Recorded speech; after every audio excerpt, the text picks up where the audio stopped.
Hello everyone, welcome back to all again on my channel student. Student, हम अपनी CDP की series में आगे बढ़ते हुए न्यू सिलेबस के अकॉर्डिंग कुछ और क्वेश्चन लेके आए हैं जो कि हमारे रिलेटेड हैं। बिल्कुल जो सिलेबस मेंशन किया गया है हमारा एचटेट का, पेडागोजी का भी सिलेबस, और जो हमारा सीडीपी का है चाइल्ड डेवलपमेंट पेडागोजी का, उन दोनों के जो क्वेश्चन हैं वो इसमें मिक्स हैं। तो आज हम ये क्वेश्चन करेंगे, ये बिल्कुल न्यू पैटर्न के अकॉर्डिंग है, तो आप वीडियो को ज़रूर देखिए। So let's start the question first. Question first क्या कहता है? During the period of childhood development, जो बाल्यावस्था होती है उसकी अवधि में विकास किस तरीके का होता है, तो ये हमने बताना है। तो चाइल्डहुड की बात करें, दो तरीके का होता है भाई, एक लेट चाइल्डहुड होता है, एक अर्ली चाइल्डहुड होता है। तो उस चाइल्डहुड के टाइम पे, उस पीरियड में जो डेवलपमेंट है वो किस तरीके की होती है? बहुस्तरीय होती है, मल्टी लेयर्ड होती है और कॉम्प्लेक्स होती है। ठीक है। सेकंड क्वेश्चन है, zone of proximal development is, ये हमने पढ़ा था लेव वाइगोत्स्की की थ्योरी में। उन्होंने एक जेडपीडी का कॉन्सेप्ट दिया है, एक स्कैफोल्डिंग का कॉन्सेप्ट उन्होंने दिया है। तो यहाँ पे जो हमसे मीनिंग पूछा गया है वो जेडपीडी के बारे में पूछा गया है। कई बार फुल फॉर्म भी आपसे पूछ लेते हैं, तो फुल फॉर्म इसकी क्या रहेगी? Zone of proximal development. और इसका मीनिंग क्या होता है? This is the area between a child's current level of independent performance and the level of performance that the child could achieve with the help of the adults and more skilled peers। समझने की कोशिश करना कि देखिए, एक बच्चा है, उस बच्चे की करंट लेवल पे जो उसकी नॉलेज है, जो परफॉर्मेंस है, एक तो वो खुद से परफॉर्म कर रहा है किसी चीज़ को, ठीक है, तो इस चीज़ का डिफरेंस है। द एरिया बिटवीन, किस किस के बीच का? कि जो चाइल्ड का करंट लेवल है, करंट लेवल मतलब वो इंडिपेंडेंटली किसी चीज़ को कितने अच्छे से परफॉर्म कर पा रहा है, ठीक है। और दूसरा, उसी एक्टिविटी या उसी चीज़ को करने के लिए जब वो एक हेल्प लेता है एक स्किल्ड पर्सन की, एक अडल्ट की जिसको ज़्यादा नॉलेज है, तो वो उस काम को बेटर तरीके से कर पाएगा। तो उन दोनों के बीच का जो डिफरेंस होता है वो हमारा जेडपीडी होता है। दोबारा मैं बता रही हूँ, देखिए, एक बच्चा एक इंडिपेंडेंटली किसी काम को कितने अच्छे से कर पाया, और फिर उसी काम को करने के लिए जब उसने एक स्किल्ड पर्सन की हेल्प ली, तो वो काम वो बेटर तरीके से कर पाएगा ना, क्योंकि अब उसने हेल्प किसके लिए? स्किल्ड पर्सन के लिए, जिसको नॉलेज थी। तो उन दोनों के बीच का जो डिफरेंस होता है वो हमारा जेडपीडी होता है। ठीक है। क्वेश्चन नंबर 3 पे आते हैं। हिंदी वाले स्टूडेंट हिंदी में देख ले भाई। अकॉर्डिंग टू जीन प्याजे, children in formal operational stage is. अब देखिए, जीन प्याजे ने कई सारी स्टेज दी हैं। तो जीन प्याजे की जो थ्योरी है वो क्या कहती है, एक तो हमें ये पता होना चाहिए। जीन प्याजे ने जो सबसे ज़्यादा फोकस किया है वो किस पे किया है? कॉग्निटिव डेवलपमेंट पे। ठीक है। जीन प्याजे के क्वेश्चन हम काफ़ी कर चुके हैं भाई, तो आप ये कुछ थ्योरी, कुछ टॉपिक ऐसे हैं जो बार बार रिपीट होते हैं, तो उनको आप बिल्कुल छोड़ के ना जाएं, बहुत अच्छे से उनकी थ्योरी को पढ़ के जाएं। तो ये जो थ्योरी है कॉग्निटिव डेवलपमेंट की, जीन प्याजे ने दी थी, जो एक स्विस साइकोलॉजिस्ट थे। उन्होंने क्या कहा था कि जो चिल्ड्रंस की इंटेलिजेंस होती है ना, it undergoes the changes as they grow. मतलब जैसे जैसे वो ग्रो होंगे, उनकी बॉडी में ग्रोथ होगी, तो उनकी इंटेलिजेंस में भी चेंजेस आएंगे। ठीक है। And the cognitive development in children is not only related to the acquiring knowledge, but the children need to build or develop a mental model of their surrounding world। मतलब किसी बच्चे की जो कॉग्निटिव डेवलपमेंट है वो सिर्फ इतनी ही नहीं होती कि उसने नॉलेज को एक्वायर कर लिया, नहीं, नॉलेज तो वो एक्वायर करेगा ही, इसके साथ वो डेवलप कर लेता है एक मेंटल मॉडल। जिस सराउंडिंग में वो रह रहा है, उस सराउंडिंग के रिगार्डिंग भी वो एक मॉडल, मेंटल मॉडल डेवलप कर लेता है अपने माइंड के अंदर, अपने सराउंडिंग वर्ल्ड का। ठीक है। उस सराउंडिंग वर्ल्ड के बारे में जो सारी नॉलेज है वो कहाँ होती है? उसके माइंड में होती है। तो अब ये पूछा है कि जीन प्याजे के अकॉर्डिंग जो चिल्ड्रन है वो फॉर्मल ऑपरेशनल स्टेज में क्या करते हैं, तो वो क्या कैपेबल होते हैं? They are capable of hypothetico deductive reasoning and propositional thought. मतलब उनके अंदर रीजनिंग की हम ये बोले ना, हाइपोथेटिकल रीजनिंग की कैपेसिटी आ जाती है। किसी चीज़ पे ऐसा क्यों है, इसके पीछे रीजन क्या है, ऐसा क्यों हो रहा है, प्लेनेट ऐसे हैं तो वो क्यों राउंड करते हैं अर्थ को या सूर्य को, जो भी है मतलब वो एक हम ये कह सकते हैं कि उनके माइंड में एब्स्ट्रैक्ट थिंकिंग आनी स्टार्ट हो जाती है। ठीक है, जो चीज़ उनके आंखों के आगे नहीं है वो उन चीज़ों के बारे में भी थिंक करने लगते हैं, और ये हमारा लास्ट स्टेज पे जाके होता है। 4 स्टेज उन्होंने बताई हैं। क्वेश्चन नंबर 4 है, eight which stage of Lawrence Kohlberg theory of moral development do individual believe that actively maintaining the current social system ensure positive relationship and societal order. Hindi में देख लेते हैं एक बार।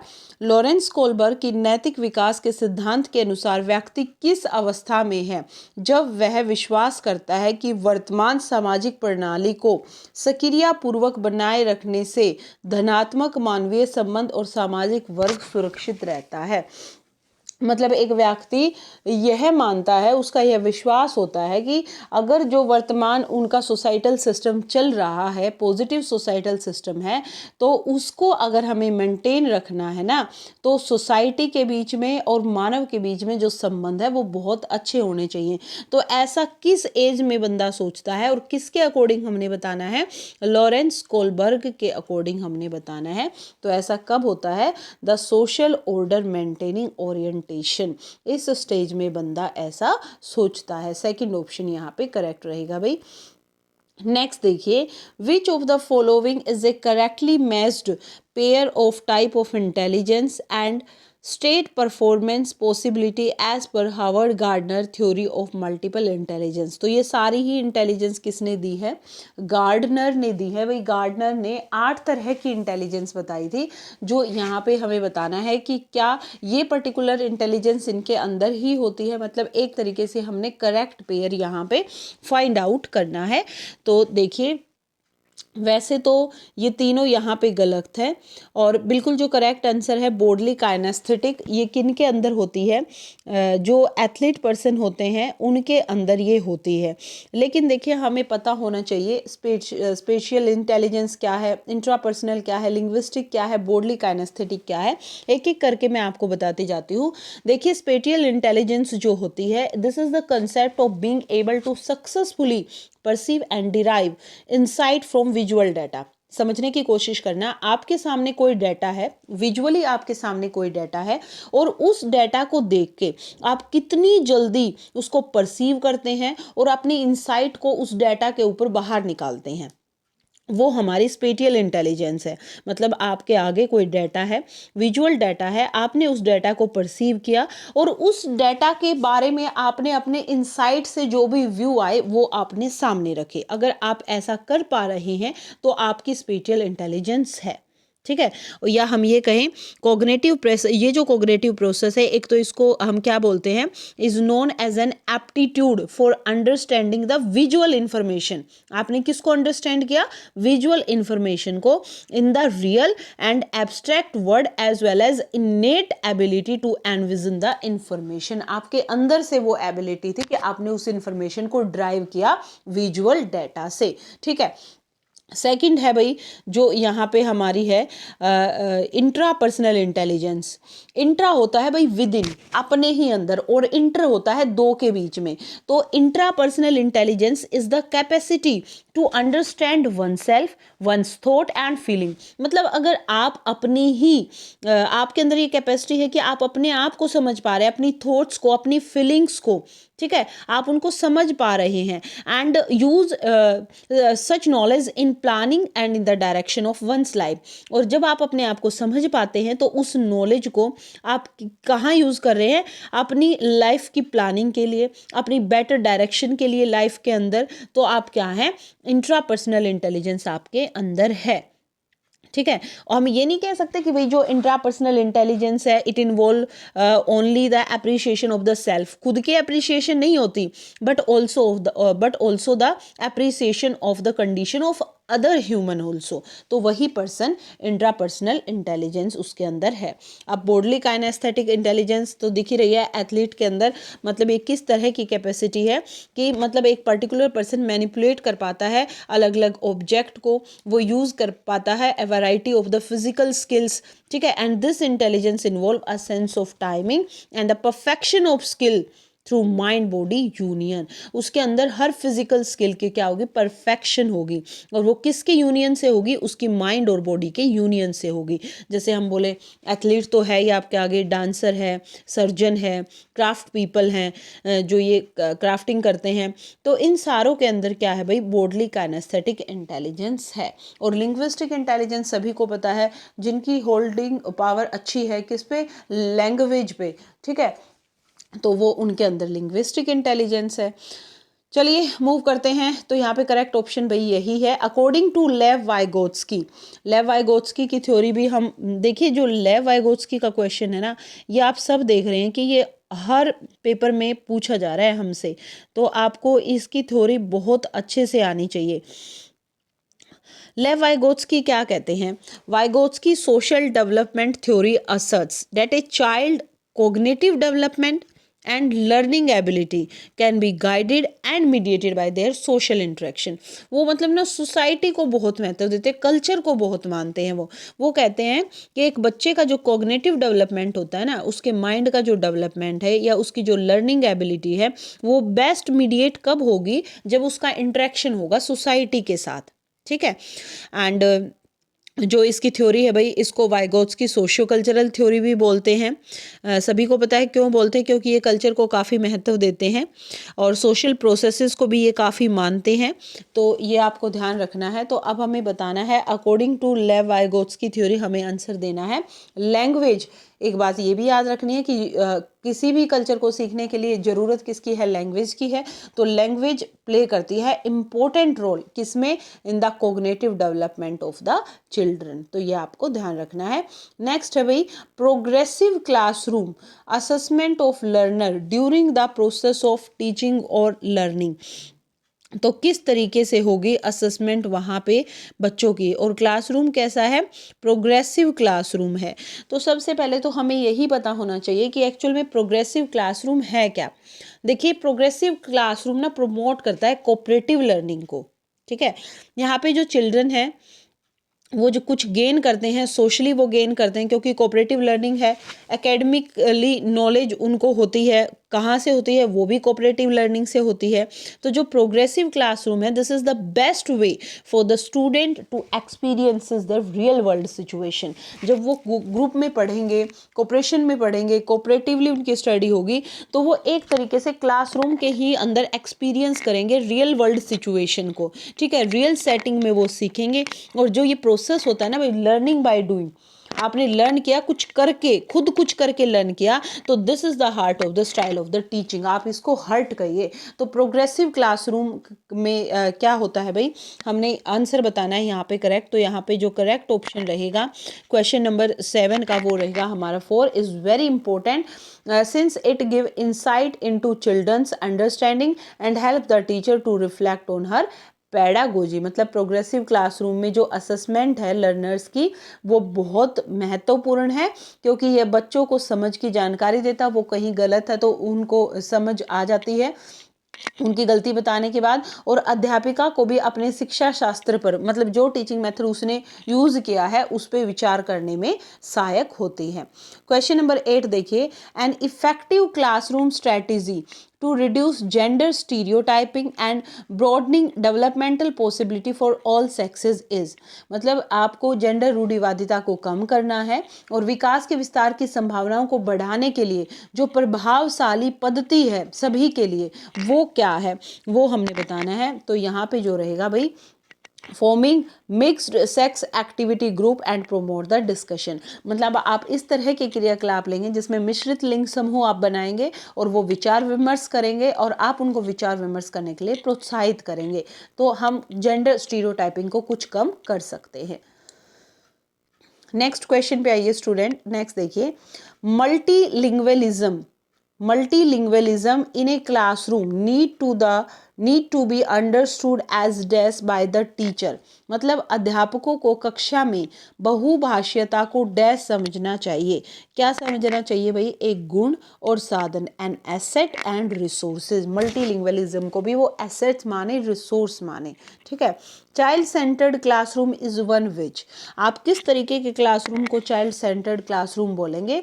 जहाँ पे जो टीचर है वो फ्लैक्सिबल है and caters to the need of individual, मतलब प्रत्येक बच्चे की जो व्यक्तिगत अवस्था है, उस व्यक्तिगत आवश्यकता उसकी जो है उसको एक टीचर पूरा करने की कोशिश करता है। वो रिजिड नहीं है, जैसे बच्चे को समझ आता है वो उस तरीके से टीचिंग मेथड को अपना रहा है, उसका टीचिंग ऑफ वे फ्लैक्सिबल है। तो इस तरीके की जो क्लासरूम होती है वो चाइल्ड सेंटर्ड क्लासरूम है। नेक्स्ट देखिए, according to which theorist cultural tool play an important role in cognitive development of the children, किस मनोवैज्ञानिक के अनुसार बच्चों के संज्ञानात्मक विकास में सांस्कृतिक उपकरण एक महत्वपूर्ण भूमिका निभाते हैं? तो ये जस्ट हमने अभी डिस्कस किया है अपने पहले क्वेश्चन में, तो वो किसके अकॉर्डिंग है भाई? 11th का जो करेक्ट ऑप्शन है लेव वाइगोत्स्की। क्वेश्चन नंबर 12 पे आते हैं, Which of the following is not a suitable learning material for students who are partially sighted? Partially sighted मतलब जो जिनके आंशिक दृष्टि है, ना तो वो पूरी तरह से अंधे हैं और ना ही वो पूरी तरह से देख पाते हैं। तो किस तरह का लर्निंग मटेरियल इस टाइप के स्टूडेंट के लिए सूटेबल है वो हमने बताना है भाई।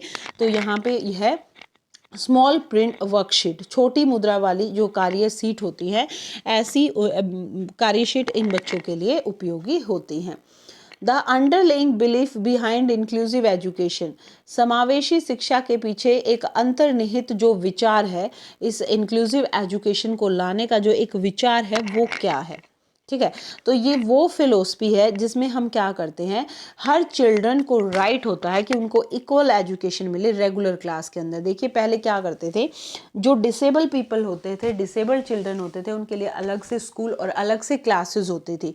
फिर इंक्लूसिव एजुकेशन का कॉन्सेप्ट आया, तो ये फिलोसफी क्या कहती है कि यहाँ पे हर चिल्ड्रन को राइट है भाई कि वो उनको इक्वल एजुकेशनल अपॉर्चुनिटी मिले और रेगुलर क्लासरूम में मिले, मतलब उनको नॉर्मल बच्चों से सेपरेट ना किया जाए, उनको नॉर्मल बच्चों के साथ बिठा के शिक्षा दी जाए।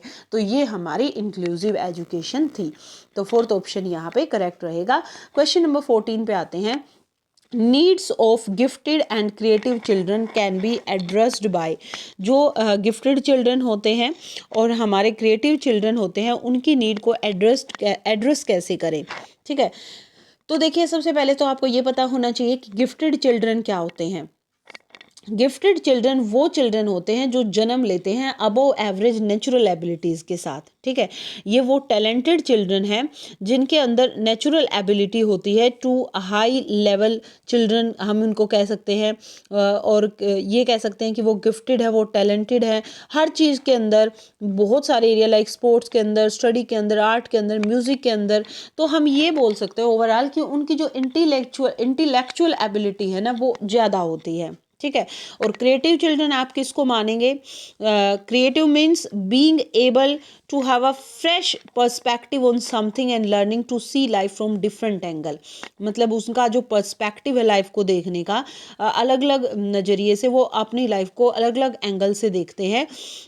और इस तरीके के जो चाइल्ड होते हैं they have the self confidence, वो वाइल शोइंग द फ्लैक्सिबिलिटी, हम ये बोल सकते हैं इन्वेंटिवनेस, क्यूरियोसिटी, ओपननेस इन स्टूडेंट्स के अंदर होती है।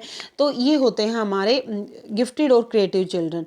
तो इनको हम कैसे एड्रेस कर सकते हैं, किस प्रकार से संबोधित कर सकते हैं? By giving challenging task and activities to prevent boredom. ठीक है, उनको हम चैलेंजिंग टास्क दें, हम ऐसी एक्टिविटी दें कि वो उनको बोर ना होने दें। अब देखिए क्वेश्चन नंबर 15 पे आते हैं भाई, children with dyslexia can be identified bye, मैंने बताया था ना आपको एक निमोनिक्स की, लेक्सिया से आप याद रखो लक्स को, लक्स पढ़ना नहीं आता भाई, लक्स पढ़ना नहीं आता तो ओबियसली ये प्रॉब्लम किसकी है? रीडिंग से रिलेटेड है। तो आपको सबसे पहले तो ये लर्न हो गया यहाँ की ये रीडिंग की प्रॉब्लम है। और दूसरा ये क्या पूछना चाह रहे हैं can be identified by assessing their ability to solve complex high order problem. क्या आप इसको आइडेंटिफाई कैसे कर पाएंगे कि हम उनकी जटिल व उच्च स्तरीय समस्याओं को हल करने की क्षमता का आकलन करके यह आइडेंटिफाई कर पाएंगे कि उनको कहीं डिसलेक्सिया तो नहीं है। ठीक है, नेक्स्ट देखिए, which of the following is not an effective strategy to address the learner from disadvantage and deprived background. मतलब इनमें से कौन सी एक पद्धति हम ये कह सकते हैं इफेक्टिव नहीं है किसको संबोधित करने के लिए, प्रतिकूल परिस्थितियों और वंचित पृष्ठभूमि वाले अधिगमकर्ताओं को संबोधित करने के लिए। ठीक है, तो यहाँ पे भाई देखिए सेकंड नहीं है, asking the learner to enrol for tuition outside of the school so that the teacher does not have to pay much attention. मतलब हम अधिगमकर्ताओं को ये बोले कि भैया आप विद्यालय के बाहर जाकर ट्यूशन ले लें जिससे कि अध्यापक को उन पर अधिक ध्यान न देना पड़े। तो ऐसा नहीं है, एक बच्चे को ट्यूशन की नीड नहीं होती। जब एक टीचर एक बेस्ट मेथड यूज़ करता है उनको पढ़ाने के लिए, तो ये कोई बेस्ट वे नहीं है, कोई प्रभावशाली पद्धति नहीं है ऐसे बच्चों को संबोधित करने के लिए।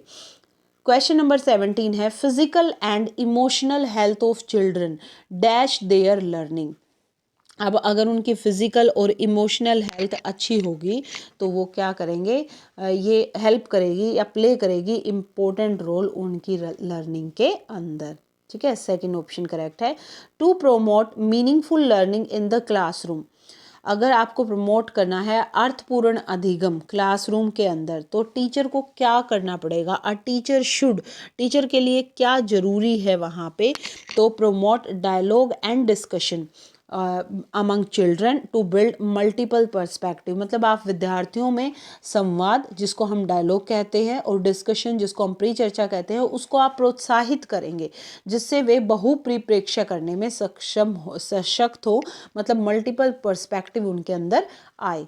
ठीक है, जस्ट वेट यहाँ पे कई सारे भाई आगे ये भी दे रखे हैं, तो यहाँ पे फर्स्ट सेकंड थर्ड तीनों करेक्ट है। हेल्प करेंगे स्टूडेंट को कि वो रेगुलेट करे खुद के इमोशंस और मोटिवेशन को।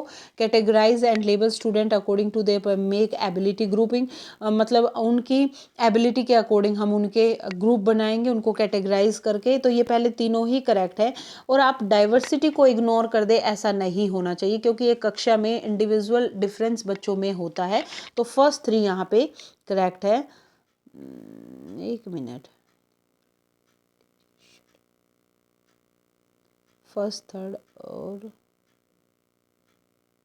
एक मिनट भाई, ये नहीं करेंगे हम। फर्स्ट करेंगे, third ignore diversity in the classroom and follow standard method of, ये भी नहीं करेंगे भाई। मेरे को कुछ गड़बड़ इस क्वेश्चन में लग रही है। तो यहाँ पे जो करेक्ट आंसर होना चाहिए मेरे अकॉर्डिंग, तो फर्स्ट ठीक है बिल्कुल और थर्ड ठीक है। बाकी मेरे को ये दोनों ही यहाँ पे रॉन्ग लग रहे हैं, एक बार चेक कर लेना। ठीक है, learning is a dash and dash process. तो लर्निंग किस तरीके का प्रोसेस है भाई, एक सिंपल और लीनियर प्रोसेस है learning. A teacher should dash the social cultural religious and linguistic diversity in her classroom to facilitate meaningful learning. तो टीचर को क्या करना पड़ेगा, इग्नोर करना पड़ेगा सोशल कल्चरल। एक मिनट भाई, इस क्वेश्चन पे दोबारा आते हैं, कुछ गड़बड़ है भाई इसमें। तो टीचर को क्या करना चाहिए, इग्नोर करना चाहिए सोशल कल्चरल रिलीजियस और लिंग्विस्टिक डाइवर्सिटी इन क्लासरूम। और उनको किस तरीके की लर्निंग देनी चाहिए, मीनिंगफुल लर्निंग। क्वेश्चन 21 है, it is important to create dash learning environment in the classroom rather than dash one. तो क्लासरूम का जो एनवायरनमेंट है वो कैसा होना चाहिए भाई, कॉम्पिटिटिव होना चाहिए और कोलैबोरेटिव होना चाहिए। तो it is important to create competitive learning environment in the classroom rather than collaborative one. ठीक है, तो 21 का जो करेक्ट आंसर रहेगा वो रहेगा हमारा सेकंड। Just wait student,